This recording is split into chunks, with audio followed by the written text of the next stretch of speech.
नमस्कार दोस्तों, मैं हूं दिनेश के वोरा। स्वागत है आपका न्यूज टाइम एसटीएस न्यूज के इस ताजा अंक के अंदर। दोस्तों, 4 चरण समाप्त हो गए। 5वां, छठा, 7वां चरण, ये सबसे छोटे चरण है। 49 सीट, 57 सीट, 57 सीट, यानी कि 5वें चरण में 49 सीट्स हैं। यहां पर महाराष्ट्र भी समाप्त हो जाएगा। उसके बाद जो 2 चरण बचेंगे, इसके अंदर हरियाणा, पंजाब, दिल्ली, हिमाचल ये प्रोमिनेंटली आएंगी और बची हुई सीटें यूपी, बिहार, बंगाल की आएंगी, जो 7 चरणों में चुनाव हो रहे हैं। महाराष्ट्र का 20 तारीख को 5वें चरण समाप्त हो जाएंगे। खास तौर से अगर हम देखें, भारतीय जनता पार्टी के अंदर बहुत सारी ऐसी हलचल है जो अपने आप में थोड़ा सा अजब गजब सा, क्या कहते हैं, कि नजारा पेश कर रही है। जहां योगी अमित शाह के आपसी टसल की बात हो रही है, कुछ विद्रोह की बात हो रही है, कहीं ना कहीं कुछ सुर ऐसे निकल रहे हैं जहां पर बहुत सारे लोग भारतीय जनता पार्टी की लीडरशिप और उनके पीएम की वन नेशन वन लीडर, जो खासतौर से जो केजरीवाल ने अटैक किया था, उसके ऊपर भी कमेंट आ रहे हैं कि लोकतंत्र नाम की तो कोई चीज है नहीं। जो प्रधानमंत्री अपने आप को लोकतांत्रिक प्रक्रियाओं के खिलाफ जाकर ये कह सकता है कि तीसरी बार मैं ही प्रधानमंत्री बनूंगा, तो फिर बाकी जो 300, 400, 500, 200 जो भी चुन के आएंगे, उनकी हस्ती क्या है, वो कौन लोग हैं? तो क्या उसके सामने एक ही व्यक्ति रहेगा? जैसे पुतिन खड़ा हो गया, सामने कोई खड़ा होने वाला है नहीं। यानी कि एक ही कैंडिडेट है, एक को वोट देना है, यानी कि आपके पास चॉइस नहीं है। तो बीजेपी पार्लियामेंट्री पार्टी के पास चॉइस नहीं होगी, यानी कि उनके जो भी व्यक्ति चुन के आएंगे वो कहेंगे हमारा लीडर तो नरेंद्र मोदी है। तो ये तो कुछ ऐसी कंडीशन हो गई जैसे आज से कुछ साल पहले तक होती थी कांग्रेस के अंदर की, जो गांधी परिवार की है। हाँ, गांधी परिवार कोई वोट कर रहा है, वही एक व्यक्ति, उसके सामने कोई खड़ा नहीं होगा। तो मुझे नहीं समझ में आता कि गांधी परिवार की उस प्रवृत्ति में, जब उनका प्रधानमंत्री बना करता था, और और आज की मोदी की प्रवृत्ति में क्या फर्क है। अगर गांधी जी के सामने कोई कैंडिडेट खड़ा नहीं होता, चाहे उनके कांग्रेस के हेड के रूप में हो या प्राइम मिनिस्टर के रूप में हो, और यहां भी कोई कैंडिडेट खड़ा नहीं होता है, तो दोनों में फर्क क्या है? अल्टीमेटली मुझे तो नहीं लगता कोई इसके अंदर, दोनों के अंदर फर्क पैदा होता है। तो बीजेपी के अंदर भी कई कुलबुलाहटें हैं, एक ज्वालामुखी है। कब फटेगा ये तो पता नहीं, लेकिन हाँ, कुछ ना कुछ जरूर होगा। बातचीत करने के लिए हमारे साथ विवेक देश पांडे जी और ओम सैनी जी, उनके 2 लिंक आ रहे हैं। कुछ समझ नहीं आ रहा। आपका बहुत बहुत स्वागत है। ओम सैनी जी, आप तक आवाज आ रही है क्या?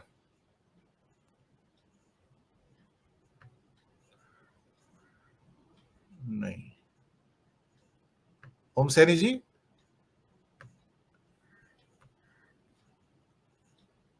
मुझे लगता है कुछ दिक्कत है। चलिए, कोई बात नहीं। तो सबसे पहले मैं विवेक देशपांडे जी आपके पास ही आता हूं, और ये प्रश्न आपसे ही है कि अल्टीमेटली अब 5वें चरण से दशा दिशा क्या होगी, और भारतीय जनता पार्टी में इतनी अकुलाहट, इतनी कुलबुलाहट क्यों है, इतनी बेचैनी क्यों है कि वहां पर अलग अलग किस्म की टसल्स आपके सामने देखने को मिल रही हैं? विवेक जी। जी। दिनेश जी, अभी जो 3 चरण बचे हैं, उन 3 चरणों में मिलकर मेरे ख्याल से कुछ 150 के करीब सीटें बची है। पहला सवाल तो ये आता है कि अगर आपके 4 अभी तक जो 4 चरण हुए, उसमें हर चरण में लगभग 900 इस तरह से अगर चुनाव हुए, सीटों पर चुनाव हुए, तो बचे हुए 3 चरणों में जो 150 सीटें हैं, क्या वो 75 सीटों पर 2 चरण में खत्म नहीं किया जा सकता था? उसके लिए 3 चरणों की क्या जरूरत है? तो ये कहीं ना कहीं फाइनल स्टेजेस में जो माइक्रो मैनेजमेंट करने की जरूरत पड़ती है, उसके लिए शायद ये इस तरह से 3 बचे हुए जो चरण है, उनमें कम से कम सीटें रखी गई है, 40-50 इस तरह से, ताकि बहुत ज्यादा फोकस कर पाए मोदी जी और बीजेपी, और उसको माइक्रो मैनेज कर पाए। अब कोई ये कहेगा कि ये तो अपॉर्चुनिटी अपोजिशन के पास भी है, वो भी कर ले माइक्रो मैनेज, उनको किसने रोका है?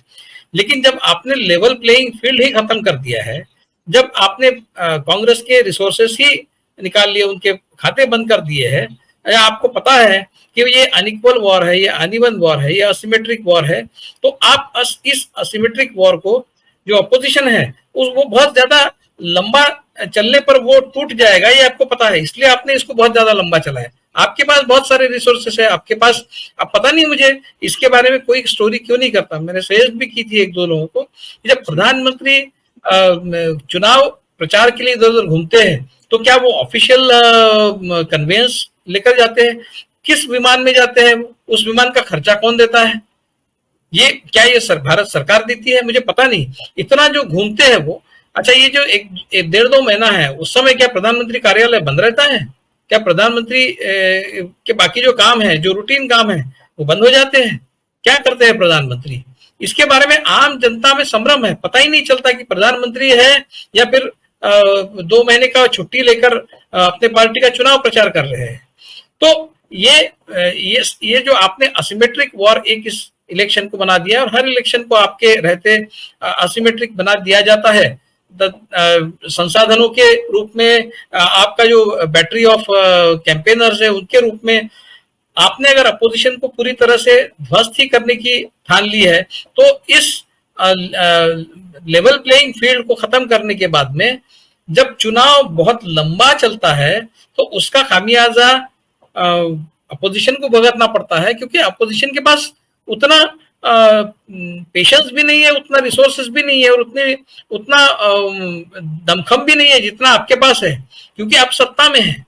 तो इसका फायदा उठाने की ये पूरी कोशिश है। बचे हुए 3 चरणों में 150 सीटें डिवाइड करना, ये अपने आप में बहुत गलत है। इसके लिए पता नहीं मुझे, जब इलेक्शन कमीशन प्रेस कॉन्फ्रेंस लेता है तो पत्रकार क्या करते हैं? क्या पूछते हैं पत्रकार कि भाई आपने दूसरे और तीसरे चरण में या फिर पहले या दूसरे, मुझे ठीक से याद नहीं, दूसरे या तीसरे में आपने 10 दिनों का 15 दिनों का अंतराल क्यों रखा है? जब बाकी चरणों में अगर 7 दिनों का है, 6-7 दिनों का अंतराल है, तो ये जो दूसरा और तीसरा चरण है, इसमें इतना लंबा अंतराल क्यों है? और फिर बचे हुए जो आखिरी के 3 हैं, उनमें आपने 150 सीटें कैसे डिवाइड की? क्यों आप सिर्फ 50-50 सीटों पर 3 इसमें चुनाव कर रहे हैं? ये सारे सवाल पूछे जाने चाहिए, गए नहीं है। इको आ रहा है अभी। जी, कैरी ऑन। हाँ। तो अब इसके बाद सवाल उठता है कि ये 3 बाकी जो चरण है उसमें क्या होने जा रहा है। लगभग 400 सीटों पर तो हो ही गया है, लगभग 400, मुझे एग्जैक्ट आंकड़ा पता नहीं, 300 कुछ है। तो इसमें जो कुछ भी हुआ है, पहले 3 चरणों में तो बीजेपी का पैनिक साफ दिखाई दे रहा था, और जिस तरह से प्रधानमंत्री कैंपेन कर रहे हैं, पूरी तरह से पोलराइजेशन के एजेंडे पे काम कर रहे हैं, कहीं भी विकास की बात नहीं हो रही है। इसका स्पष्ट अर्थ है कि जमीन पैरों तले खिसक गई है, और फिर एक बार हिंदू करके ओम सैनी जी ऑफ कर लीजिए प्लीज, आपका इको आ रहा है जी। तो ये जो डेस्परेशन मोदी जी का दिख रहा है, वो शायद इस बात की ओर इंगित करता है कि कहीं ना कहीं गड़बड़ है। बीजेपी ये श्योर नहीं है। मैं महाराष्ट्र की बात करूंगा, महाराष्ट्र में आए थे मोदी जी, तो जो मेरी जानकारी है वो ये है कि जब वो किसी चैनल को या किसी पेपर को इंटरव्यू देने के लिए गए, तो उस समय जो चर्चा हुई उसमें इस बात की भी चर्चा हुई कि महाराष्ट्र में, मतलब ऑफ द रिकॉर्ड जो चर्चा होती है इंटरव्यू शुरू होने से पहले या बाद में, तो उसमें मोदी जी चिंतित दिखे। जो भी वो बात की है उन्होंने, उसमें वो काफी चिंतित लगे कि महाराष्ट्र में स्थिति काफी नाजुक बनी हुई है एनडीए की। ये बात उनके तरफ से भी आई है। तो ये अगर है, इस तरह के हालात है, और ये सिर्फ महाराष्ट्र की बात नहीं है, ये बिहार में भी है, और ये पंजाब में है, ये हरियाणा में है। जिस तरह से पंजाब हरियाणा में इनके कैंडिडेट्स को लोग गांव से भगा रहे हैं, मतलब उनको गांव के अंदर नहीं आने दे रहे, और उनको बाहर के बाहर ही भगा रहे। वो मतलब आज इंडियन एक्सप्रेस में स्टोरी है, आप देखिए, उसमें पूरा डिस्क्रिप्शन है किस तरह से इनके जो कैंडिडेट्स है वो परेशान हो गए हैं। तो ये क्यों हुआ है? ये इसलिए हुआ है कि मोदी जी ने 10 साल में पॉलिटिक्स नहीं किया है। मोदी जी ने जो किया है उसको पॉलिटिक्स नहीं कहते। ये केवल, पता नहीं ये शब्द बहुत गलत लगता है इस्तेमाल करने के लिए, लेकिन अगर आप किसी हमेशा ही चाकू लगाकर काम लेने की कोशिश करेंगे। सर हाँ ठीक है, प्लीज कैरी ऑन। आप अपोजिशन को जी, आप पूरी तरह से अपोजिशन को टेरराइज करके उनको सबमिट करने के लिए मजबूर करेंगे, तो उसमें उसका रिएक्शन इसी तरह से होगा। और जो आप 400 पार की बात कर रहे थे और अभी आपको मेजॉरिटी भी प्राप्त करना मुश्किल हो गया है, वो इसी के चलते हुआ है क्योंकि आपने राजनीति नहीं की। आपने एक तरह से माफिया स्टाइल में जो राज चलाया है उसका यह नतीजा है। मैंने इससे पहले भी शायद आपके चैनल पे कहीं और कहा है कि मोदी जी के बारे में मुझे हमेशा ही वो त्रिशूल फिल्म का डायलॉग याद आता है, जब अमिताभ बच्चन अपने नाजायज बाप से, नाजायज इन कोट, वो अपने बाप को नाजायज कहता है, अपने नाजायज बाप से मिलने जाता है तो उसको पता नहीं होता है कि ये अपना बेटा है, तो उसको आखिर में जब पता चलता है तो अमिताभ बच्चन जो है, संजीव कुमार को ये डायलॉग बोलता है कि आपने अपने लिए जो रास्ता चुना था उस रास्ते पर चलते हुए आदमी हमेशा अपने आप को अकेला ही पाता है। तो उसके पूरे घर वाले उसको छोड़कर चले जाते हैं संजीव कुमार के, तो उस परिप्रेक्ष्य में वो इस तरह की एक डायलॉग देता है। तो मोदी जी ने जो रास्ता अपने लिए चुना है उस रास्ते पर चलते हुए इसी तरह की स्थिति बनेगी। आप देखिए, आप याद करने की कोशिश कीजिए, जो हमारी इलेक्टोरल हिस्ट्री है भारत की, उसमें कहीं भी आपको याद आता है, मुझे तो नहीं याद आता, कि दो तीन स्टेट्स में कैंडिडेट्स को लोग गांव गांव से भगा दे रहे हैं, लोग उनको बाहर कर रहे हैं, आने नहीं दे रहे हैं। ऐसा कभी हुआ है इससे पहले? मैं तो समझता हूँ इमरजेंसी में भी नहीं हुआ ऐसा। लोग खासे नाराज थे इंदिरा गांधी से, लेकिन कांग्रेस के कैंडिडेट्स को लोग गांव में नहीं आने दे रहे। क्या कभी आपने सुना है ये क्यों हुआ है? ये क्यों हुआ है? पंजाब हरियाणा में क्यों हो रहा है? ये महाराष्ट्र में भी है। महाराष्ट्र में इनकी जो विकसित भारत यात्रा निकली थी, तो लोगों ने उनको, वो सारी जो रथ चल रहे थे, गांव गांव खेड़े खेड़े में जा रहे थे, लोगों ने उनको भगा दिया कि बिल्कुल बताइए आप। तो ये कभी भारत में पहले नहीं हुआ है, क्योंकि आपने राजनीति नहीं की, आपने साम दाम दंड भेद का उपयोग किया। ये राजनीति नहीं है, ये क्लासिकल पॉलिटिक्स के डेफिनेशन में नहीं आता है। तो मोदी जी ने जो कुछ भी देश में किया है, उसके चलते आज वो जिस स्थिति में अपने आप को पा रहे हैं, वो चिंतित है। ये होना ही था, ये होने ही वाला था, और वो होके रहेगा। अभी मुझे पता नहीं कि बाकी वो क्या मैनिपुलेशन करते हैं। अगर किसी तरह का मैनिपुलेशन करके किसी भी तरह से चुनाव जीतने की कोशिश करते हैं, तो मुझे पता नहीं वो क्या क्या कर सकते हैं, मैं उसका अंदाजा नहीं लगा सकता। मैं सिर्फ ये कह सकता हूँ कि वो कुछ भी कर सकते हैं, वो मेजोरिटी लाने के लिए कुछ भी कर सकते हैं। अगर वो उन्होंने किया तो मैं कुछ नहीं कहूंगा, लेकिन अगर आप फ्री एंड फेयर इलेक्शन करेंगे तो कोई चांस नहीं है कि मोदी जी और बीजेपी फिर से सत्ता में आए। इसका कोई चांस नहीं है। कहीं ना कहीं किसी गलत रास्ते से ही वो फिर से सत्ता पर आ सकते हैं, ऐसा मेरा पक्का मानना है।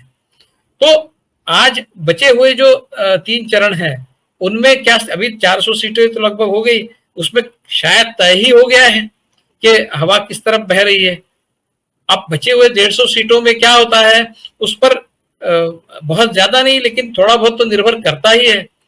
ऐसा अगर हो जाए कि 150 में से 120 सीटें बीजेपी को मिल जाए तो बात अलग है, लेकिन इस तरह की कोई स्थिति नहीं है, क्योंकि अभी पंजाब हरियाणा बाकी है। आपने जो भी नाम गिनाए हैं उसमें कहीं से भी ये नहीं लग रहा है कि इनको, इनमें बचे हुए 150 सीटों में से इनको मेजोरिटी इनको मिलेगी। इस तरह का कोई उस तरह की कोई स्थिति नहीं, महाराष्ट्र में भी नहीं हो रहा है वो।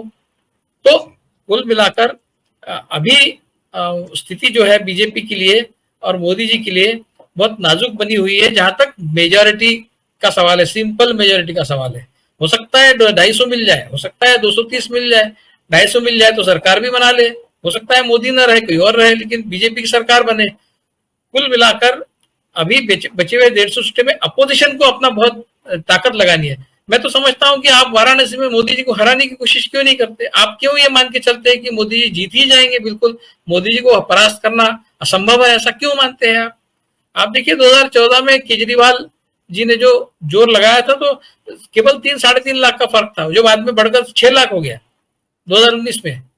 अभी वो उससे भी ज्यादा फर्क लाने की कोशिश करेंगे।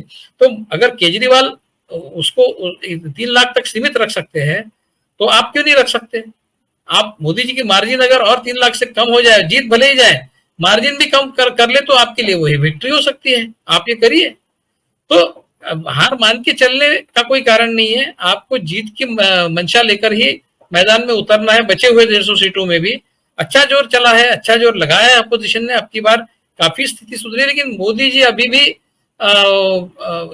स्थिति पक्की है उनकी, वो बने हुए हैं मैदान में, जमे हुए हैं, और अपनी तरफ से गलत सलत तरीके से क्यों ना हो, लेकिन बीजेपी के नैया पार कराने की कोशिश कर रहे हैं। बचे हुए 150 सीटों में जितना जोर हो सके अपोजिशन लगाए, वो अपोजिशन के लिए और देश के लिए भी अच्छा होगा। क्योंकि मोदी जी सत्ता में रहने से देश का जो नुकसान होने वाला है, वो जो अपरिमित हानि होने वाली है, उसका अंदाजा लगाना मुश्किल है, क्या-क्या हो सकता है हम आज नहीं कह सकते। इसलिए ये बचे हुए 3 चरण बहुत महत्वपूर्ण हैं। विनय जी।